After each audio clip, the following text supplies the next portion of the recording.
வணக்கம். வணக்கம். தமிழ்நாடு முழுவதும் அந்த கவின் ஆணவ படுகொலை வந்து மிகப்பெரிய அளவுல அதிர்வலைகளை ஏற்படுத்தியிருக்கு. உண்மையிலே அங்க கள நிலவரம் என்ன? திருநெல்வேலி என்ன மனநிலையில தான் இருக்குது? அ கவின் ஆணவ படுகொலை அப்படிங்கிறது இப்போதைக்கு மிகப்பெரிய பேசு பொருளாக ஊடகங்கள்ல இருக்கிறத பார்க்க முடியுது. இது தமிழ்நாடு அளவுல ஒரு பெரிய அதிர்வலையை ஏற்படுத்தி இருக்கிறதையும் பார்க்க முடியுது. அ அதுவும் இந்த கேடிசி நகர்ல பட்டப்பகலில அ பெரும் மக்கள் நடமாடக்கூடிய நேரத்துல நடந்திருக்கு. அ அந்த அளவுக்கு சாதி ஒரு துணிவான மனநிலைய கொடுத்திருக்கு அப்படிங்கிறதையும் இதுல பார்க்கலாம். அ கடந்த சில ஆண்டுகளாக திருநெல்வேலி, அ தென்காசி, தூத்துக்குடி அப்படின்னு சொல்லக்கூடிய ஒருங்கிணைந்த பழைய திருநெல்வேலி மாவட்ட வட்டாரங்கள், ஜாதி ரீதியான தாக்குதல்களும், அ கொலைகளும் வந்து ஒரு கேஷுவலான நிகழ்வா மாறியிருக்கு. அதாவது சாதாரணமான ஒரு நிகழ்வா நடக்கிற அளவுக்கு அது ஜனங்க மத்தியில மனநிலையில ஜாதி வந்து புரையோடி போய், ஒரு என்ன வேணாலும் செய்யலாம் அப்படின்ற ஒரு துணிச்சலை ஏற்படுத்தி இருக்கிறத பார்க்க முடியும். இது வந்து இந்த இந்த வட்டாரத்தினுடைய சமூக மனநிலையை வந்து ஜாதியின் இறுக்கம் இந்த சமீப காலங்கள்ல அதிகரிச்சிருக்கிறதாவும் இதன் மூலமா நமக்கு தெரிகிறது. ஏன் சமீப காலமா அதிகரிக்கிறதுக்கான காரணம் என்ன? அதாவது தென் மாவட்டங்கள்ல 90கள்ல எப்படியெல்லாம் இருந்தது அப்படிங்கிறத பெரும்பாலான ஊடகங்களுக்கோ இல்ல ஒரு 40 பிளஸ் ஏஜ்ல இருக்கவங்களுக்கோ நல்லா முழு விவரம் தெரிஞ்சிருப்பாங்க. ஏன்னா 90கள்ல ம். ஜாதி ஆதிக்கத்துக்கு எதிராக ம். தலித்துகள் பெரும் யுத்தம் நடத்திய காலம் அது. பின்னாடி ஒரு ம். அமைதி ம். நிலவுச்சு. இந்த அமைதி வந்து 2004ல இருந்து ஒரு 2011, 12 வரைக்கும் இருந்தது. 2012க்கு பின்னாடி மெல்ல மெல்ல ஜாதியினுடைய அ தாக்கம் வந்து அதிகரிக்கிறத பார்க்க முடியுது. இந்த இந்த இடைப்பட்ட காலத்துல தலித்துகளுடைய கல்வி ரீதியான, பொருளாதார ரீதியான வளர்ச்சி ஒரு அபரிதமான வளர்ச்சி இதுல ஏற்பட்டதையும் நம்ம கவனிக்கலாம். அ இவர்களுடைய வளர்ச்சி ஒரு வெறுப்புணர்வையும், ஒரு காழ்ப்புணர்வையும் வந்து ஜாதி ஆதிக்க சக்திகளுக்கு உருவாக்கியிருக்கும்னு தோணுது. ஏன்னா, இங்க ம். கொலை செய்யப்படக்கூடிய நபர்கள் பெரும்பாலும் சமூக அநீதிக்கு எதிராக போராடக்கூடியவர்கள் அல்லது படித்த இளைஞர்கள் இப்படிதான் குறி வச்சு கொலை செய்யப்படக்கூடியது தொடர்ந்து நடக்குது. ஆனா காலப்போக்குல குறி வச்சு கொலை செய்யறதுங்கிற போக யார வேணாலும் செய்யலாம் அப்படிங்கிற ஒரு நிகழ்வுகளாக மாறி 2020ல இருந்து இந்த 25 வரைக்கும் சுமார் 108 பேரு கொலை செய்யப்பட்டதாக புள்ளி விவரங்கள் சொல்லப்படும். இது எல்லாமே சாதி சார்ந்த கொலைகள். அப்படிதானே? எல்லாமே ஜாதி சார்ந்த கொலைகள். அதுல ரொம்ப முக்கியமா நம்ம ம். பார்க்க போறது இங்க நடந்த ஜாதி ரீதியான வன்கொடுமைகளால், படுகொலைகளால் 1095 பேரு பாதிக்கப்பட்டதாகவும் ஒரு புள்ளி விவரம் சொல்லப்படுது. இது இந்த 5 ஆண்டுகளுக்குள்ள. சோ இப்படி ம். வந்து ம். ஜாதியினுடைய அ தாக்கம் வந்து ரொம்ப அதிகரிச்சிருக்கிறத இதுல தெரிஞ்சுக்க முடியுது நம்மளால. ம். ம். இல்ல காவல்துறை மீதும் குற்றச்சாட்டு வச்சுக்கிட்டே இருந்தீங்க. விசிக சார்பாவும் சில குற்றச்சாட்டுகள் வைக்கப்பட்டது. காவல்துறையில சாதிய மனநிலை ஓங்கியிருக்கு அப்படின்னு. ஸோ ரொம்ப முக்கியமான விஷயமா நம்ம பார்க்க வேண்டியது காவல்துறை. பொதுவா ம். காவல்துறையில வந்து குறிப்பிட்ட ஜாதியினர் அடர்த்தியாக இருந்தும், அ அ சாதி ரீதியான வன்கொடுமைகளுக்கும், வன் செயல்களுக்கும் முக்கியமான காரணம் அப்படிங்கிறத 90கள்ல ஆய்வு மேற்கொண்ட அ நீதிபதி மோகன் கமிஷன், நீதிபதி கோமதி நாயகம் கமிஷன் வந்து அரசுக்கு அ இந்த தகவலை சொல்லியிருந்தாங்க. காவல்துறையில் குறிப்பிட்ட சாதியினர் அடர்த்தியாக இருக்கக்கூடாது அப்படிங்கிறத மாற்றி அமைக்கணும் அப்படிங்கிற பரிந்துரைகளையும் வச்சிருந்தாங்க. ஆனா இங்க ஆட்சி ம். ஆட்சி மாற்றம் நிகழ்த்தக்கூடிய கட்சிகள் எல்லாம், திராவிட கட்சிகள் எல்லாம் அந்த விஷயத்த தொடர்ந்து குறிப்பிட்ட ஜாதியினர் அடர்த்தியாக இருப்பதையே வந்து பாதுகாக்கக்கூடிய வேலையை தான் செஞ்சுக்கிட்டு இருக்கிற மாரி தெரியுது. சமீப காலங்கள்ல நடந்த அட்ராசிட்டி நிறைய விஷயங்கள்ல சாதி ரீதியான துணை இருப்பதையும் நம்ம கண் முன்னாடியே பார்க்க முடியும். குறிப்பா வந்து 2 இளைஞர்கள் மீது சிறுநீர் கழிப்பு விவகாரத்துல கூட அந்த இரு சக்கரத்துல ம். அந்த பாதுகாப்பா அனுப்பிதான் வச்சாங்க. காவல் கைது பண்ணல. இங்க அதே மாதிரி தொடர்ந்து இங்க நடக்கக்கூடிய எல்லா அட்ராசிட்டிகளையும் காவல்துறையினர் ம், ம், பின்னணியில இருப்பதே நமக்கு நல்லாவே தெரியுது. ஏன்னா ஒரு பக்கம் ம், அடர்த்தியா ம், காவல்துறையில இருப்பது சாதிய சக்திகளுக்கும், வன்முறை ம். கும்பல்களுக்கும் ஊக்க சக்தியாக தான் பார்க்கப்படுது. அந்த வகையில கவின் கொலையில கூட ம். காவல்துறை குடும்பம் நேரடியா தலையிட்டு, அதாவது சாதியங்களுக்கு துணை போகக்கூடிய காவலர்கள் நமது குற்றம் சாட்டிட்டு இருக்கும் அதே வேளையில ஒரு காவல்துறை ம். குடும்பமே நேரடியாக ஆணவ கொலையை செய்திருக்குது. சாதி ரீதியான ஆணவ கொலை செய்திருக்கு பார்க்கும்போது பெரும் அதிர்ச்சியாக இருக்கு. இல்ல அதான் அந்த இந்த இந்த கொலை வழக்குல இந்த இந்த இந்த கொலை வழக்குல காவல்துறையில அவங்க இருக்கிறதுனால சிபிஐக்கு மாத்தணும் அப்படின்லாம் சொல்லியிருந்தீங்க. ஸோ அதுக்கான காரணமே அவங்க 2 பேரும் காவல்துறையில இருக்கிறதுனாலயா? இல்ல இன்னும் வேற குற்றச்சாட்டு கூட வச்சிருந்தீங்க. அந்த அந்த சரௌண்டிங்ல வந்து ஒரே சமூகத்த சேர்ந்தவங்க கொஞ்சம் நெருக்கமா காவல்துறையில இருக்கிறாங்க அப்படிங்கிற குற்றச்சாட்டுலாம் நீங்க சொல்லியிருந்தீங்க. இப்ப கொலை செய்த அ காவல்துறை குடும்பம் என்ன சாதியோ, அதே சாதி பின்னணி ம். கொண்டவர்கள் தான் இந்த தென் மாவட்டங்கள்ல அதுவும் குறிப்பாக திருநெல்வேலி வட்டார பகுதிகள்ல காவல்துறையில் அடர்த்தியாக இருக்காங்க. அதனால இந்த ம். வழக்கு வந்து ம். இந்த காவல்துறை விசாரித்தால் நீதி கிடைப்பதற்கான வாய்ப்பே இல்லை. ஆகவே இந்த வழக்கை ம். வந்து ம். ம். சிறப்பு புலனாய்வு குழு அல்லது சிபிஐ அந்த வகையிலான விசாரணைக்கு கொண்டு சென்றால் மட்டும்தான் இந்த வழக்கில் ம். பாதிக்கப்பட்டவர்களுக்கு நீதி கிடைக்கும் அப்படிங்கிறது தெரியுது. ஏன்னா இதுவரைக்கும் வந்து ம். உதவி ஆய்வாளர்களான அந்த இருவரும் பெற்றோர்களா இருக்கக்கூடியவங்க அவங்க 2 பேரும் இதுவரைக்கும் கைது செய்யப்படல. வழக்கு பதிவு செய்யப்பட்டது, ம். கைது செய்யப்படல. காவல்துறை அவர்களை கைது செய்வதற்கு கூட தயாராக இல்லை என்று தெரியுது. ஆக இப்படி இருக்கும் சூழல்ல இந்த வழக்கை எல்லா ம். வகையிலும் நீர்த்து போக செய்ய இந்த காவல்துறை செய்யும் அப்படிங்கிறதாவும் நம்ம பார்க்கணும். இல்ல இப்போ தொடர்ந்து தமிழக அரசு இப்போ வந்து தொடர்ந்து இது பெரியார் மண், சாதிய ஒழிக்கிறதுக்கான எல்லா வேலைகளையும் செஞ்சுட்டு இருக்கோம்னு தான் அவங்க தொடர்ந்து சொல்லிட்டு இருக்காங்க. சாதிக்கு எதிரான மனநிலையை கூட எடுக்குறாங்க. சனாதன ஒழிப்பு மாநாடுகள்ல கூட அவங்க கலந்துக்கிறாங்க. ஸோ இப்படி இருக்கிற பட்சத்தில தொடர்ந்து இது போன்ற ஆணவ கொலைகள் தமிழ்நாட்டில நடக்கிறதுக்கான காரணம் என்ன? அப்புறம் பட்டியலினத்தவர்களின் மீதான தொடர் தாக்குதலும் தொடர்ந்து அதாவது இந்த கடந்த 4 ஆண்டுகள்ல அதிகரிச்சிருக்குன்னு வேற சொல்றீங்க. இதுக்கான முக்கிய காரணம் என்ன? பொதுவாவே ஜாதி அது ஏதோ ஒரு வகையில மனித சிந்தனையில இயங்கிக்கிட்டே இருக்கு ஒண்ணுதான். ஆனா ம். அது கல்வி ரீதியாக சமூக புரிதல் சார்ந்து அது கொஞ்சம் கொஞ்சமாக மட்டுப்படும் அப்படிங்கிற மட்டுப்படக்கூடியதையும் நம்ம பார்த்திருக்கிறோம். அதுக்கான ம். இயங்கக்கூடிய அமைப்புகளும் இங்க இருக்கிறாங்க. ஆனா சமீப காலங்கள்ல இது அதிகரிக்கிறதுக்கான மிக முக்கியமான காரணமா என்ன பார்க்கிறோம்னா, ஜாதி ம். சங்கங்களும், ஜாதி அமைப்புகளும் வட்டார ம். அளவில் தோன்றியிருக்காங்க. கிராமப்புற அளவுகள்ல கூட ஜாதி ம். அமைப்புகள் தொடங்கி ஜாதி தலைவர்கள் உருவாகிட்டு இருக்கிறாங்க. இதுக்கு பின்னணியாக ம். பண்பாட்டு தளத்தில் இயங்கக்கூடிய சனாதன அமைப்புகளும் இருக்கிறத ம். இங்க ம். தமிழ்நாட்டை பொறுத்த மட்டும் இது பெரியார் மண், திராவிட மண் ம். அப்படின்னு பெருமையாக சொல்லிக்கிட்டாங்க. இங்க எல்லாரும் பேருக்கு பின்னாடி சாதி போடல அப்படிங்கிறத இது ம். பேருக்கு பின்னாடி தான் சாதி இல்ல. சிந்தனைக்குள் சாதி இருக்கு. சாதி இயங்கிக் கொண்டே ம். இருக்கிறது அப்படிங்கிறது நமக்கு எல்லாருக்குமே தெரியும். ஆக பெரியார் பிறந்த ம். மண்ணு தான் யாரும் மறுக்கல. இது முழுக்க ம். முழுக்க பெரியாருடைய கொள்கையால் எல்லாரும் வாழ்ந்துட்டு இருக்காங்க அப்படின்னு சொல்லக்கூடிய மண் அல்ல. சாதியால் தான் எல்லாரும் ம். வாழ்ந்துட்டு இருக்காங்க. சாதி வேறு, சனாதனம் வேறு அல்ல. ஆக அந்த வகையில் இந்த சாதியை பூர்த்தியிட்டும் வகையிலான வேலை திட்டத்தோடு சனாதன சக்திகள் ரொம்ப தீவிரமா வேலை செஞ்சுட்டு இருக்காங்க. இதற்கு மாற்றாக வேலை செய்ய ம். வேண்டிய பெரியாரி இல்ல இங்க சமூக நீதி பேசக்கூடிய இயக்கம், சமூக நீதி ஆட்சி அப்படின்னு சொல்லக்கூடியவர்களும் அதற்கான நடவடிக்கைகளை கூட மேற்கொள்ளல.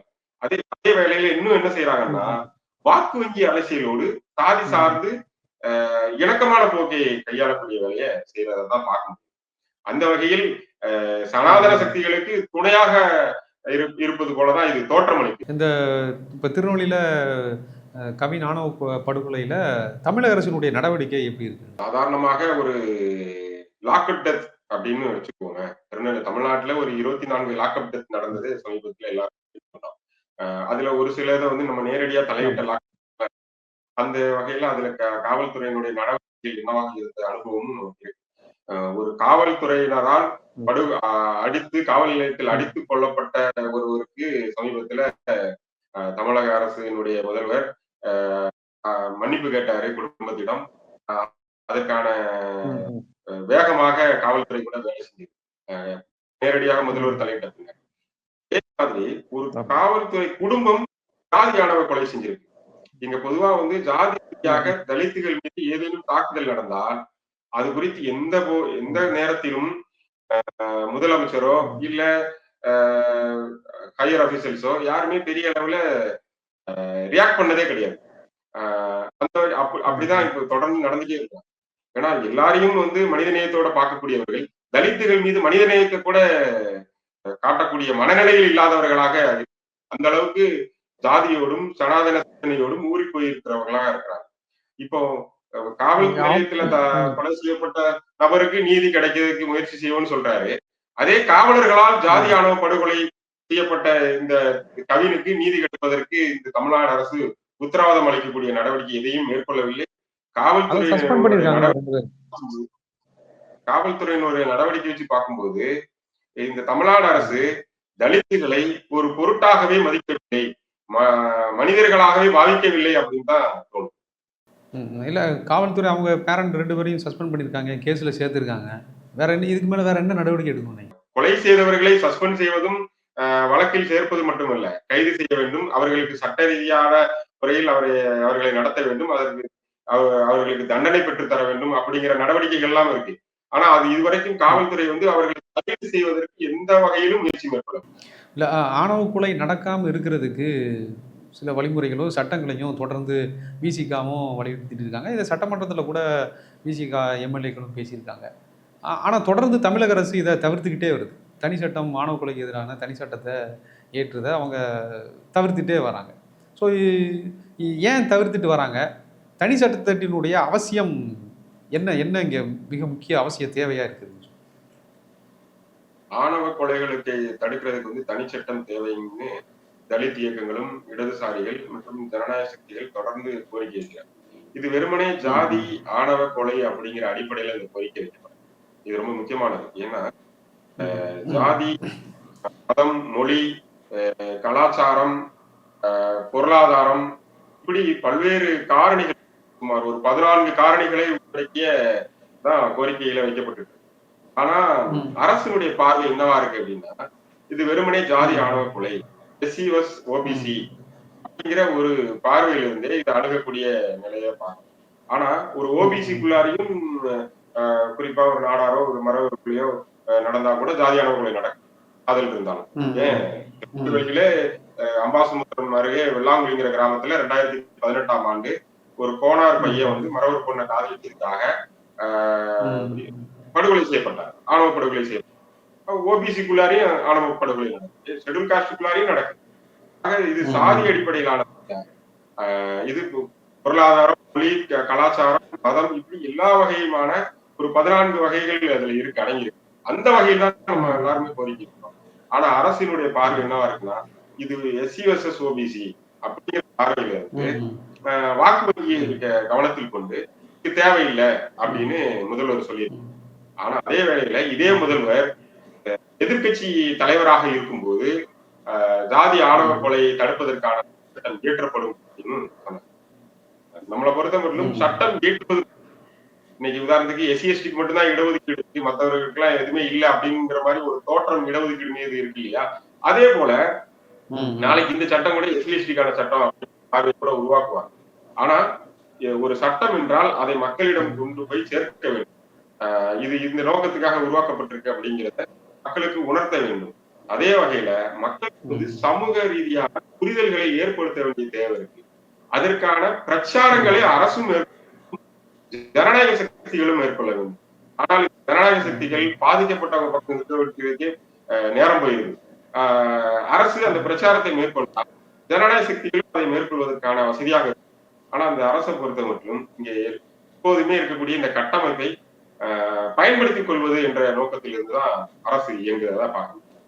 அதான் இப்ப இந்த மாதிரியான சாதிய பிரச்சனைகள்ல வந்து ஈடுபடும் போது அங்க முன்னணியில அதாவது முற்போக்கு இயக்கங்கள் போய் அந்த சாதிய பிரச்சனைகளுக்கு எதிராக போராடும் போது எதிராக நிற்கிறது முக்கியமாக திராவிட கட்சிகளை சேர்ந்தவர்னு கம்யூனிஸ்ட் கட்சியை சேர்ந்த சண்முகம் அவர்களும் சொல்லியிருந்தாங்க. இப்போ நீங்கள் சொல்கிறதும் அந்த லெவலில் தான் வருது. இப்போ நீங்கள் வந்து தனி சட்டம் ஏற்றணும் அப்படிங்கிறது ஒன்லி திமுக பார்த்து தான் நீங்கள் கோரிக்கை வைக்கிறீங்களாங்கிற கொஸ்டின் இருக்குது. இது இது எல்லா கட்சிகளுக்கும் வைக்கிற கோரிக்கையாக தானே இருக்க முடியும். எதிர்கட்சிகளாக இருக்கட்டும், இல்லை கட்சிகளுக்குள்ளே இருக்கிற தனி தொகுதியில் இருந்த எம்எல்ஏக்களாக இருக்கட்டும், அவங்கெல்லாம் இது சார்ந்து ஒட்டுமொத்தமாக செயல்படுறாங்களாங்கிற கேள்வி இருக்குல்ல. பொதுவாகவே ஜனநாயக சக்திகள் எல்லாம் வந்து தலித் மக்கள் பாதிக்கப்பட்டவர்களுக்கு நீதி கேட்டு போராடும் போது திராவிட கட்சிகளை சார்ந்தவர்கள் எதிர்த்தரப்பினுடைய ஆதரவு சக்திகளாக பல எதிர்த்தரப்புகளாகவே திராவிட கட்சிகள் இருக்கிறாங்க. அது நேரடியாக பார்த்த அளவும் எனக்கும் இருக்கு. சின்னத்துறை சம்பவத்தில் கூட நாங்களே சின்னத்துறை தாக்கப்பட்ட ஒரு அரை மணி நேரத்தில் வந்து அங்கே மதிமுக திமுகவினுடைய ஒன்றிய செயலாளர்கள் நேரடியாக வந்து ஏதோ சின்ன பசங்க தெரியாம பண்ணிட்டாங்க, பேசி முடிச்சுக்கலாம், எல்லாரும் கலைஞ்சு போங்க பாத்துக்கலாம் அப்படின்னு சொல்லி பேசுற அளவுக்கு வந்துச்சு. அதாவது அந்த கொலை முயற்சியில் ஈடுபட்டவங்களுக்கு சாதகமா அப்படிதானே? கொலை முயற்சியில் ஈடுபட்டவங்களுக்கு சாதகமாக பேச்சுவார்த்தைக்கு வந்தாங்க. இது மாதிரி இப்ப சமீபத்துல அசோக் படுகொலையில் கூட நான் சாட்சியம் அளித்திருக்கும் போது என்கிட்டயும் அது போல வந்து பேச்சுவார்த்தைக்கு வந்தாங்க. சாட்சியம் அளிச்சதுக்கு பின்னாடி கூட குறுக்கு விசாரணையில் மாற்றி சொல்லணுங்கிற அடிப்படையிலையும் பேச்சுவார்த்தைக்கு வந்தாங்க. இப்படி திராவிட கட்சியை சார்ந்தவர்கள் வந்து ஜாதி ஆதிக்க சக்திகளாக தான் பெரும்பாலும் இருக்காங்க. அதுவும் குறிப்பா ஜாதிக்கு ஆதரவாகவே தான் இருக்கிறதையும் நம்ம பார்க்க முடியும். அந்த வகையில தான் வந்து நேரடி அனுபவத்திலிருந்து நான் இந்த ஆணவ கொலைகளுக்கான தனிச்சட்டம் வந்து தமிழ்நாடு அரசுக்கு மட்டுமான கோரிக்கை அல்ல. அது இந்திய அளவுல உருவாக்க வேண்டிய ஒரு சட்டம். ஏன்னா தேசிய அளவில் வருடத்திற்கு சராசரியாக பதிவு செய்யக்கூடிய வழக்குகளின் அடிப்படையில் 1000 பேர் ஆணவ படுகொலை செய்யப்படுகிறார்கள் என்று புள்ளிவிவரம் இருக்கு. ஆனா பதிவு செய்யப்படாதது எந்த வகையில எல்லாம் இருக்கு என்று தெரியல. ஏன்னா வடகிழக்கு மாகாணங்கள்ல எல்லாம் வந்து இதுவரைக்கும் காவல்துறையிலிருந்து வழக்கு பதிவு செய்ய முடியாத நிலையெல்லாம் இருக்கு நம்ம பார்க்க முடியும். ஆக ஆணவ கொலைக்கு தனிச்சட்டம் இயற்றுவதற்கு சென்னை உயர் நீதிமன்றம் சில வழிகாட்டுதல்களை ஒன்றிய அரசுக்கும் மாநில அரசுகளுக்கும் கொடுத்திருக்கு. அதனை பயன்படுத்தி ஆணவ கொலைகளை தடுப்பதற்கான தனிச்சட்டம் இயற்றுவதற்கு ஒன்றிய அரசும் மாநில அரசுகளும் சரி முனைப்பு காட்ட வேண்டும் அப்படிங்கிறதையும் இதன் மூலமா நான் தெரிவிச்சேன். இப்போ அங்க திருநெல்வேலியில கவின் அவர்களுடைய குடும்பம் அப்புறம் அங்க இருக்கிற சமூகங்கள் வந்து அந்த ஆணவ படுகொலையில அவங்க முக்கியமா வைக்கிற கோரிக்கை என்ன? இப்ப கவின் படுகொலையில வந்து காவல்துறை விசாரித்தால் நீதி கிடைக்காது அப்படிங்கிறதுல குடும்பமும் உறவினர்களும் இங்க இருக்கக்கூடிய ஜனநாயக சக்திகளும் உறுதியா, ஏன்னா காவல்துறையினுடைய நடவடிக்கை கண் முன்னாடியே தெரியுது, காவல்துறை குடும்பம் அப்படிங்கிறதுனால அந்த வழக்கை வந்து சிறப்பு புலனாய்வு குழு அல்லது சிபிஐ விசாரணைக்கு எடுத்துக்கொண்டு போகணும். உடனடியாக அவர்களை கைது செய்து சிறைப்படுத்த வேண்டும் அப்படிங்கிற ஒரு கோரிக்கை. நெக்ஸ்ட் வந்து அந்த கவினை காதலிச்ச சுபாஷினிங்கிற பெண் வந்து இப்ப என்ன நிலையில இருக்காங்கன்னு யாருக்குமே தெரியல. காவல்துறை வந்து விசாரணை வளையத்திற்கு வைத்திருக்கிறதாக சொல்றாங்க. முன்னுக்கு பின்னான தகவல்களும் அந்த பெண் கொடுத்த சொல்லி செய்திகளையும் வெளியிடுறதையும் பார்க்க முடியும். ஸோ அந்த பொண்ணுடைய பாதுகாப்பை உறுதி செய்ய வேண்டும் அப்படிங்கிறதையும் நம்ம கேட்டுக்கிறோம். இந்த மாதிரியான சாதிய வன்கொடுமைகளுக்கு எதிராக முற்போக்கு இயக்கங்கள் தொடர்ந்து வெறும் ஆர்ப்பாட்டங்களை மட்டும் செய்துட்டு தங்களுடைய கடமை முடிஞ்சின்னு ஒதுங்கிக்கிறாங்களோங்கிற கொஸ்டின் வந்து சமூக வலைதளங்களில் வைக்கப்படுது. இவங்க தொடர்ந்து அதுக்கு எதிராக சரியான போராட்டங்களையோ சரியான முன்னெடுப்புகளையோ எடுக்கிறாங்களா? அரசுக்கோ இல்லை அடுத்தடுத்து வர்ற 2 அரசுகளுக்கும் எதிராக அதிமுக திமுக அரசுகளுக்கு எதிரான செயல்பாடுகளை மிக கடுமையாக முன்னெடுக்கிறாங்கிற கொஸ்டின் அதில் இருக்குது. ஜாதி ரீதியாக நடக்கக்கூடிய அநீதிகளுக்கு எதிராக வந்து போக்கு இயக்கங்கள் ஜனநாயக சக்திகள் எல்லாமே தொடர்ந்து போராட்டங்களை நடத்திட்டு தான் வர்றாங்க. வழக்குகளை எடுத்து சொல்வது, குற்றவாளிகளுக்கு தண்டனை பெற்று தருவது அப்படிங்கிற முயற்சிகளையும் மேற்கொள்றாங்க. ஆனா இங்க பாதிக்கப்பட்ட தரப்பு வந்து பல இடங்கள்ல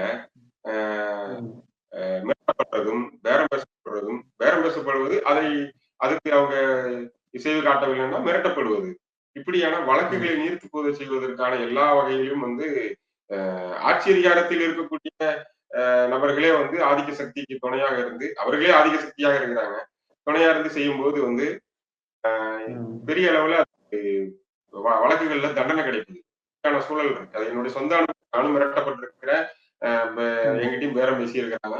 அதையெல்லாம் கடந்து ஒரு வழக்கை வந்து நம்ம எடுத்துக்கொண்டு போக வேண்டிய சூழல்ல தான் இருக்கு. ம்.